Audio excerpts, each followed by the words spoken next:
is dapat mamaya pa siya. Oo. Pero ewan ko, sumingit siya sa pila ng mga magpaperform. Kaya ano respect naman please. Vice ganda, kinaaliwan dahil ginaya ang issue ng Orange and Lemons at ni Francine Diaz. Sa show ng Bida Kapamilya sa SM City, Pampanga, nagbigay saya ang mga 8 Showtime host kabilang sina Vice Ganda, Ann Curtis, MC Lassie at iba pa.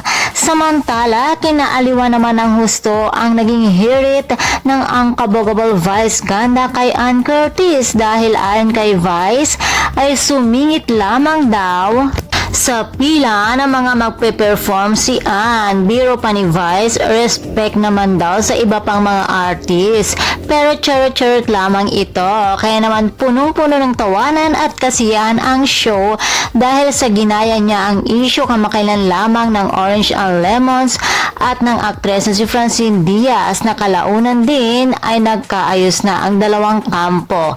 Kaya naman madami ang natuwa sa balitang ito. Kaya naman mga chikadores, good vibes lamang tayo. And for more showbiz update, please don't forget to like, share, and subscribe my channel. Thank you for watching.